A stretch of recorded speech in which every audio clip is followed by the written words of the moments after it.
নমস্কার বন্ধুরা, রোজ ভাবি যে একটা মর্নিংয়ের ব্লগ করব। তো সে আর আমার সময় হয়ে ওঠে না, কারণ সকালটা খুব বিজি শিডিউল থাকে। তাই ভাবলাম আজকে একটু চেষ্টা করি। তাই সকালে রেডি হয়ে গেলাম। তো সকালে কিছুটা রান্না হয়ে গেছিলো। এই বাসনগুলো সেই সকালে রান্না করা বাসনই। তা প্রথমে মাছ করব বলে মাছটাকে জলে ভিজিয়ে রেখেছিলাম। বরফটা গলে যাওয়ার পর মাছগুলোকে জল ঝরিয়ে রেখে দিলাম। এবার হচ্ছে বেসিনটাকে ফাঁকা করার পালা। কারণ বেসিনটার মধ্যে যদি বাসন জমে থাকে কাজ করতে খুব অসুবিধা হয়। এমনিতেও জায়গাটা অল্প, এইটুকু জায়গার মধ্যেই সব কিছু করতে হবে। তাই প্রথমে বাসনগুলো মেজে বেসিনটাকে ফাঁকা করে নিই। এগুলো আমার সকালবেলার বাসন। রাতের বাসন সব রাতেই মেজে রেখে দিই, সকালে ঝামেলাটা রাখি না। কিন্তু যেহেতু সকালবেলা রান্না করতে হয় অফিসের জন্য, তাই এই বাসনগুলো সকালেই জমেছে।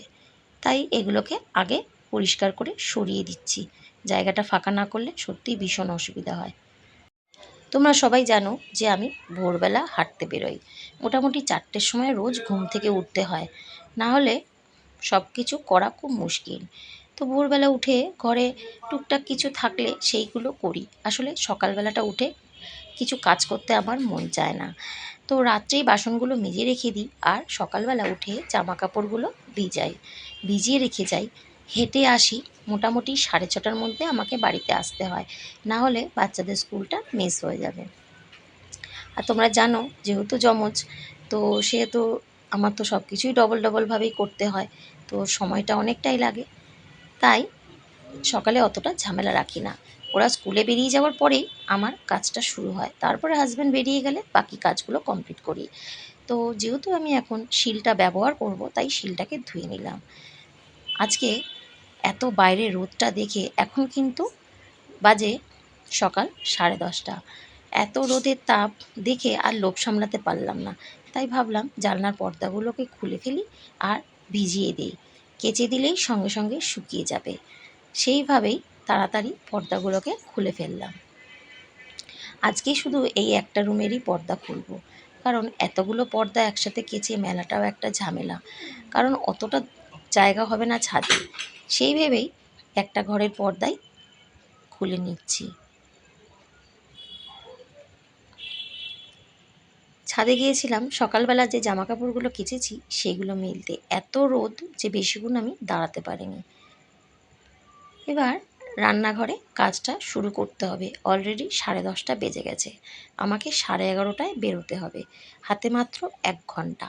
1 ঘন্টায় অনেক কাজ। তো তাই ভেবে কড়াইটা বসিয়ে দিলাম। প্রথমে ভেবেছিলাম মাছটা ভাজবো, কিন্তু চিন্তা করলাম মাছটা ভাজলে এখন হবে না। মাছের ডিমগুলোও রয়েছে, সেগুলোতেও ভাজতে হবে। হ্যাঁ, তোমাদের বলা হয়নি আজকে মাছের ডিমের বড়া বানাবো, আর তার সাথে করব মাছের ঝোল। তাই মাছে নুন আর হলুদটা মাখিয়ে রেখে দিলাম। মাছের ডিমগুলোকে জলে ভিজিয়ে রেখেছিলাম, যেহেতু বরফ হয়ে গেছিলো। তো তাই এটাকে জলটা ঝারিয়ে রেখে দিলাম। এবার মাছের ডিমের যে বড়া করব, সেই যে জিনিসগুলো লাগবে সেগুলোকে রেডি করতে হবে। তো তাতে সময় কিছুটা যাবে, তাই ভাবলাম বেকার কড়াইটা গরম করে লাভ নেই, গ্যাসটা নিভিয়ে দিলাম।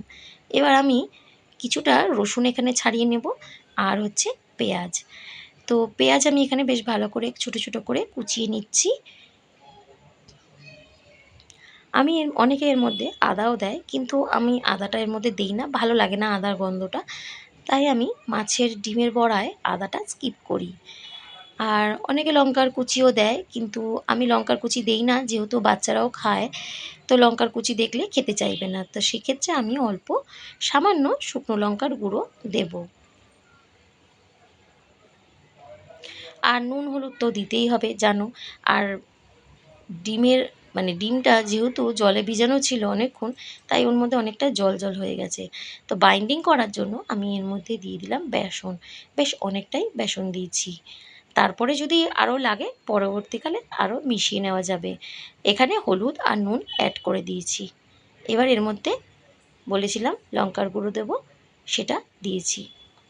দেখো এটা মাখানোর পর দেখলাম আরও বেসন দিতে হবে, না হলে বড্ড পাতলা হয়ে গেছে।